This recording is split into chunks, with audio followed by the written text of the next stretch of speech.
ဒီကနေ့အားလုံးသိရတဲ့တိုင်ပါပဲ Worthy of consecrated life လို့အမှတ်ထားတဲ့ဒီမှာကျွန်တော်တို့တွေ့ရတယ်ပဲမိမိတို့ရဲ့ခေါ်မှုခြင်း consecrated life ကိုစီဦးလူတွေမှာလည်းကောင်းကောင်းမွန်မွန်အသက်ရှင်နေထိုင်ပြီးတော့ဘဝကျမ်းမှာရှိတဲ့ရင်ကောင်းအကြမ်းနာတဲ့လူတွေနားမလဲတဲ့လူတွေရင်ကောင်းနဲ့အသက်မရှင်တဲ့လူတွေကြားမှာရင်ကောင်းဖြစ်ဖို့ consecrated life ကိုရွေးချယ်တဲ့ပုဂ္ဂိုလ်များအတွက်ဒီကနေ့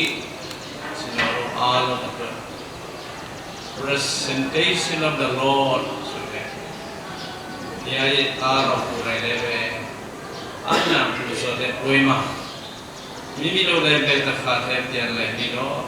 အနာပူဇော်ဖို့ရဖိတ်ခေါ်အပ်ပါတယ်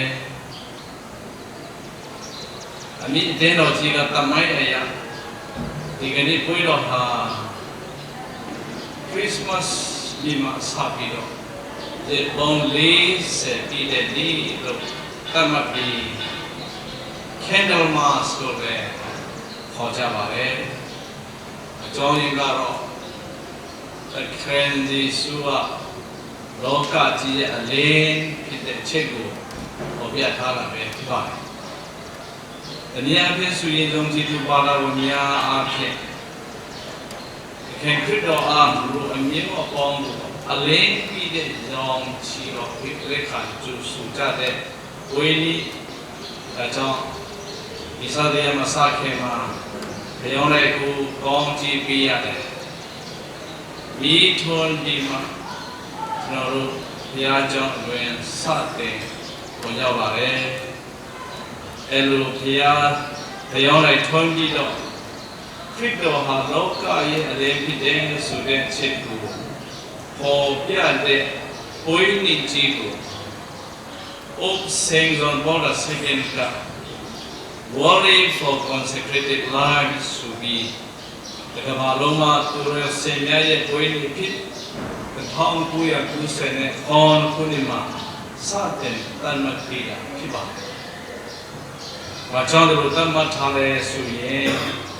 သူတော်ဆင်မြတ်ဟာအလင်းရောင်ပြီးနေတဲ့ဘုရားတိုက်ကဲ့သို့အလင်းကိုဆောင်တဲ့သူဖြစ်လို့ကျွန်တော်တို့ဒီကနေ့သူ့ဆက်ထားတာလဲတော်တော်လေးမှလာတာကျွန်တော်တို့တွေ့ရပါတယ်။ဒီနေ့အဖြစ်ဆိုရင်ဘုရားဆင်မြတ်ဘဝဟာဤထွန်းထားတဲ့ဘုရားတိုက်တဲ့သူပဲဆိုတာကျွန်တော်တို့ဘာသာကိုယ်လုံးချီဆိုရလက်ခံတယ်။အဲဒါကြောင့်ဒီကနေ့ဆရာတော်အနေနဲ့ဆရာရှိကစုပြီးကလေးသာသနာမှာသူတော်ဆင်မြတ်ပွေးနေခြင်းပါနိုင်တာဟာလည်းပဲအမှန်တမ်းဘုရားမိပါတယ်ဝန်တာမိပါတယ်2016ဆရင်နေရကလေးသာသနာမှာသူတော်ဆင်ဂိုင်းအနေနဲ့ခုရှိပြီးတော့လူကြီးမှာ190ပတ်ဝန်းကျင်ရှိနေတာကိုဘုံလူဝမ်းမြောက်ဆရာကောင်းပြီးပါလေအဲကြောင့်ဒီသူတော်ဆင်မြတ်တက်ကြွကြဖို့ရှားနိုင်မှာအာတနာတော်ကြီးရဘုံမူပြီးတော့ထုံးကားပြီးတော့စင်္ဂလာစုပြီးနိုင်မှာဖြစ်တယ်အဲ့ဒါကိုအရင်ကောင်းအားဖြင့်သိရှင်တဲ့လူဖြစ်ပါတယ်ဒါကြောင့်သူတော်ဆင်မြတ်မိမိတို့တပူးချင်းစီရဲ့လုပ်ငန်းတာဝန်နဲ့ကာလများကိုကောင်းမွန်စွာနားလည်နိုင်ဖို့ရန်2010မေလ4ရက်နေ့က Congregation for Institutes of Consecrated Life and Society of Apostolic Life ကနေဦးဆောင်ကျင်းပတဲ့ဟောပြောပွဲမှာရန်ကုန်မြို့သွားတဲ့ဒါမင်စီ Francis အရှင်သူတော်မြတ်ဟောသွားတဲ့ three pillars of consecrated life လို့အတားပြီးခဲ့သူတို့ဆင်မြတ်ဘဝမှာမရှိမဖြစ်လိုအပ်တဲ့မန္တလေးသုံးခုကိုယ်ရဲ့ကောင်းရှင်နဲ့ဟောပြောထားတဲ့နေရာကို ဒီကနေ့ကျွန်တော်တို့စဉ်းစားထောက်ဆိုကြပါစို့ဒီမန္တလေးသုံးခုကတော့ 3P လို့ခေါ်ရတယ်ကျွန်တော်တို့သူတော်စင်ဘဝမှာလမ်းမပြောင်းအောင်ဒီမန္တလေးသုံးခုကိုတော့ GPS လမ်းတက်ပြီးပုံဖြစ်အတုံးပြဖို့လေတိုက်တော်လို့ပါလေအဲဒီ GPS ကတော့စုတောင်းခြင်းစဲနေခြင်းဒီခံခြင်းစုတောင်းမိတာစဲနေခြင်းနဲ့စိတ်စီခံခြင်းဟာမရှိမဖြစ်သူတို့စီမြဲဘဝမှာပန်းပေါ်လို့တွေ့နိုင်တဲ့ပါရမီဖြစ်ပါလေဆိုတာစဉ်းစားထောက်ပြကြပါစို့ပထမဒီကတော့ပါလေဆိုတော့ရဲဆိုတဲ့စုတောင်းခြင်းငါတို့တို့လိုက်ကြလို့ဆိုတဲ့ခေါ်တော်မူခဲ့တဲ့ဘုရားရှင်ကသူဝပြန်သွားခြင်းသူနဲ့အဆက်အသွယ်လုပ်ခြင်းငါတို့ကိုခေါ်တော်မူတဲ့သခင်ယေရှုနဲ့အဆက်အသွယ်မပြတ်ဘူးလမ်းမှာမပြောင်းဒီချောင်းအသိစေရမယ်ဒါကြောင့်သမတေယောခန္ဒီဆက်ကိုခါမယ်ဆက်တိကရနဲ့ဆက်တော့မှာကျွေးမချမ်းသာတော်လူငယ်တူရဲ့ပုံပေါ်မှာကိုကျွန်တော်တို့ပြရပါတယ်တင်လိုက်ရှိတဲ့ဥစ္စာများကိုရောင်းချပြီးရင်စေရသာတော်အပိကလောထုနောက်ငါနောက်တို့လိုက်လို့ဆိုပြီးဟောခဲ့ဒုက္ခချမ်းသာဆန်းစားဖို့တကယ်လို့ဆိုတာငါတို့ကိုခေါ်နေတယ်ဆိုတာကိုကျွန်တော်တို့ဒီကနေ့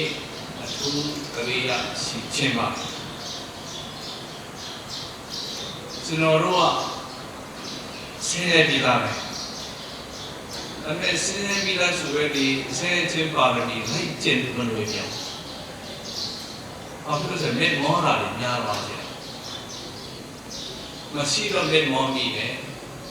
မေမောမိတော့ဒီဆင်းရဲခြင်းပါရမီကိုဆင်းရဲပြီးသားလို့တကယ်တော့လွယ်လွယ်လေးဖြစ်နေတယ်အားရကြောင့်ကျွန်တော်စိတ်တွေသဘောထားဘယ်မှာရောက်တယ်ကျွန်တော်ဒီကနေ့ကောင်းကောင်းမွန်မွန်ရှင်းစားကြရအောင်ဒုတိယปีကတော့အာဝတိဆိုတဲ့ဆင်းရဲခြင်းပဲဖြစ်ပါတယ်ဒီဆင်းရဲခြင်းပါရမီကိုယဟန်တာတော်များများကတော့အဒီပဲပေါ်ပြခဲ့တယ်အမေဒီစေအင်္ဂလိပ်ဆော့လိုယောလာကဒီလိုဒီပဲဖွင့်ထားတယ်ဆိုတော့ဆင်းရဲခြင်းဟာသူတို့စေဘောရဲ့မိခင်နဲ့သူတို့ကိုထင်းထင်းကပွေထားတဲ့နာညာဖြစ်တယ်လို့သင်စားထားပါသူတို့စေရဲ့မိခင်နဲ့ထင်းထင်းကပွေထားတဲ့နာညာဒါဆိုရင်ဆဲချင်းနဲ့ပတ်သက်လို့ကြည့်မယ်ဆိုရင်နာစုကကျွန်တော်တို့ဝိစာတိတ်ကနေအရင်ဦးဆုံးနောက်ဆက်တယ်ဆိုတာကျွန်တော်တို့ဒီဝိစာတိတ်ပေါင်းလာပြီဆိုရင်နှလုံးသားလည်းကြီးထွားလာခင်ခရစ်တော်ရဲ့ကားတဲ့ခရီးကိုတတိမရချင်တော့ဒါဆိုတော့ကျွန်တော်တို့ကဒီကနေ့စဉ်းစားရမယ်။ယဟန်တာတော်များများကတော့သူတို့ပူရှာလို့ချမ်းသာတော်စီတို့ဆင်းရဲခြင်းပါလေကိုလိုက်ဖြစ်သူတို့အဆင်ပြေကျွန်တော်တို့ဆင်းရဲပြီးတော့ဆင်းခြင်းပါရမီကိုဖက်တဲ့လူတွေဟာအမျိုးမျိုးဟာဘုံနာနေတာလမ်းမာတာတွေသူရတတ်တယ်သူချင်တာတော့ကျွန်တော်တို့ရဲ့ဘဝမှာအဒွန်စိတ်ဆင်းရဲခြင်းမရှိဘူးဆိုရင်သူတော်စင်ဘဝမှာတော့လုံးဝလျှောက်လာမှုမလွယ်ထားတဲ့အကြောင်းကျွန်တော်တို့သိရပါတယ်အဲဒါကြောင့်အခုတော့ဖတ်ခဲ့တဲ့ကျမ်းစာထဲမှာတင်မှာရှိတဲ့ဥစ္စာကိုရောင်းချပြီးငါနာတော့လိုက်ပါဆိုတဲ့အရာ Adun say saying Chimapayin, Uro Sinduri Bawaha, the Impadu be there, to read about my bed, so that the ball hit it. The Johnny can be to Minya, the Rumia, Nipon Tapon, Chimes, same house here, Miadi, Sila. I made a little CC women, a bureau of it. And one say Sura. Why is Sunday the food hair of Mahoba? Nadubawama, Baku, Tueta, meet the day. Era do Alem. Why we could Tueta meet them? Mapit the bit I know said Lydia, Sitan Market.အဲ့ဒါတွေကပိုက်စာအိတ်ထက်သူဆိုတယ်ဒီတော့ကျွန်တော်တို့ minor rector ပြောလို့ရှိတယ်သူကျောင်းသားတွေက late vocation တော်လေးသူအတက်ကြီးပြီးမှဝင်လာတယ်ဆိုတော့စိတ်ပြည့်တဲ့အချိန်မှာသူ့ရဲ့လေးစားဟောင်းလေးကိုတရိယာလေးရှိတယ်ပြောတယ်ဒါနဲ့ပြောချင်တာကတော့သူနဲ့ပဲဘဝပြန်လဲပူပေါင်းမယ်ဆိုတဲ့သဘောမဟုတ်ပြီနဲ့ဖြစ်ခဲ့တဲ့အရာတွေကိုပြန်လဲတရိရတယ်နိုင်ရှင်တယ်အခုဘဝပူပြီးတော့ကောင်းပါတယ်တာပါတယ်ဆိုပြီးတော့ပြန်လဲတရိရတဲ့အချိန်မှာသူတော်စင်ဘဝကိုကောင်းကောင်းမွန်မွန်ပြန်ပိုက်လာတယ်ဆိုတာတွေ့ရတယ်ဒါကြောင့်ကျွန်တော်တို့ဘဝမှာတွေ့တာနေတဲ့အရာပါလဲဒီကနေ့ဘာကိုတွေ့တာမိတယ်လဲအဲ့ဒါအရေးကြီးတယ်အာဗြဟံကတော့ဘာမှမဟုတ်ပါဘူးသူတွေ့တာနေတဲ့အိုင်ဇက်ကိုသူဘုရားတခါနဲ့ကြံဖန်သူ့ကိုပူဇော်ဖို့တောင်းလိုက်ပြီ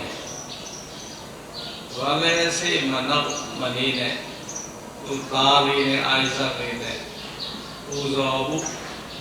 သူသားလေးကိုဘုရားသခင်အားပူဇော်ဖို့သူကတော့တက်သွားတယ်ကောင်းဖို့သွားတယ်ဒါနဲ့သူအမျိုးသမီးစာရတော့မပြောရဲစာရပြောမိပြီဆိုသူတို့လည်းရောက်တော့ဇန်ပွဲအကြီးကျယ်ဖြစ်သွားတယ်သူကကောင်းအောင်သိတယ်ငါသားလေးကိုမှဒီလိုနဲ့အဇူရာဘုရားသာမျိုးပြောမှာမဟုတ်ဘူးနင်းရတော့ထားပေါက်တာနဲ့ဆိုဖြစ်တော့အကြီးကျယ်တာပြည့်ရဲ့ဒီမှန်ချက်နေနေလေးနောက်လေးသွားမှာပဲအာဗြဟံတိအဲ့ဒါကြောင့်ကစာရလေးကိုတိတ်ခဏထားပြီးတော့အိုင်ဇက်လေးနဲ့ပူဇော်ဖို့ထွက်သွားခဲ့တယ်အဲ့ဒါလေးအာဗြဟံရဲ့ပြီးဆက်ခြင်းသူတွေ့တာလာတဲ့သူရဲ့ဘဝမှာသူရဲ့အိုင်ဇက်သားအဖြစ်အာဗြဟံရဲ့သားရှင်မိဆက်ကိုဆက်သွားမှာကိုပြတ်သွားမှာလည်းသူသိတယ်။ဒါနဲ့ဘုရားရဲ့အလိုတော်ပဲအနန္တပူဇော်လိုက်ခဲ့။အဲဒါကြောင့်အာဗြဟံရဲ့ကျွန်တော်တို့ပရိယာချစုသူရဲ့အိုင်ဇက်လေးကဒီလိုလဲဆိုတာပဲပရိယာချစုတတိယအနေနဲ့တတိယปีကတော့ပါလဲဆိုတော့ဆင်းရဲပြီးခံခြင်းဆိုရင်စိတ်စီပြီးခံခြင်းစိတ်စီလက်စီနဲ့ပြီးခံခြင်းမရှိဘူးဆိုတော့ကျွန်တော်တို့သူတို့ဆင်ဘဝမှာတော့နေလို့တော့မလွယ်ပါဘူးတဲတော်ဘဝ9လေးကိုပြသွားလိုက်6ကတ်သွားလိုက်ဒါကြောင့်ကျွန်တော်တို့လူသားတွေကဲတင်ချင်းရဖို့တခင်ဖြစ်တော့စိတ်စီတီးခံခြင်းနေလမ်းကိုအသုံးပြုရဲဆိုတာကျွန်တော်တို့သိရတယ်။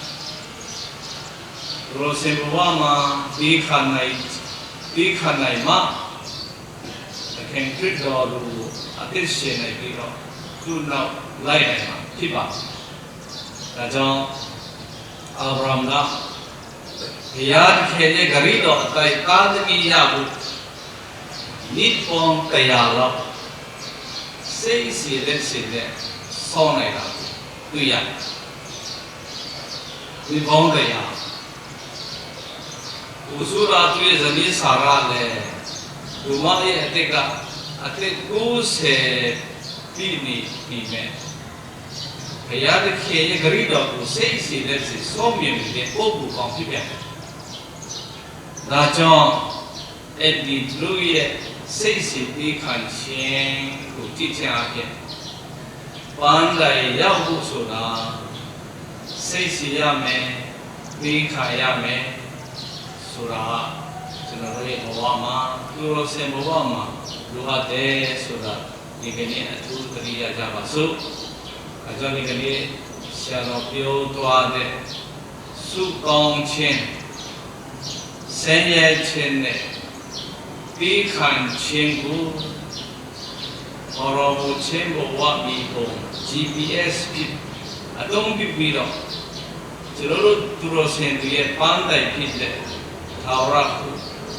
ဒုက္ခချမ်းသာရနိုင်ဖို့ကြိုးစားဖို့ရာအထူးတိုက်တွန်းလိုပါတယ်အဆူတော်တရားကမိုးကောင်းကဲ့နဲ့ပြောနေအောင်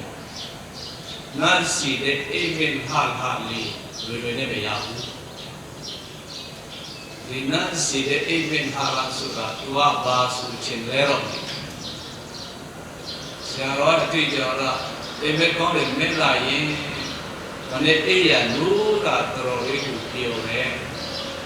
ဒီနေ့ကအလုံးလို့ရတာအစင်ပြီးတယ်စားတဲ့ဆရာတော်နားလည်ပြီဦးစီကူငါလည်းအတွေ့အကြုံတော့ရှိကြမှာပါဒါကြောင့်ကျွန်တော်ဒီကနေ့ဒီစုကောင်းခြင်းဆဲရဲခြင်းနဲ့သိခံခြင်းတို့ကိုလိုက်လာကျင့်ကြံနိုင်မှာကျွန်တော်ဒီကနေ့ကြားနာရတဲ့ဧဝံဂေလိတရားတော်တာလူကအခန်းကြီး1အခန်းငယ်30ထဲမှာရှိမြလို့ပဲငါတည်ပြောပါပြီလို့ပြောနိုင်တဲ့သူရရှင်ကောင်းများဖြစ်နိုင်ဘူးရာအထူးသဖြင့်ဒီလောကကျွန်တော်တို့ဘဝမှာမိုးကောင်းကင်ကိုမီးဆန်းတဲ့သူရရှင်ကောင်းများဖြစ်တော့ကျူးစာကြပါစို့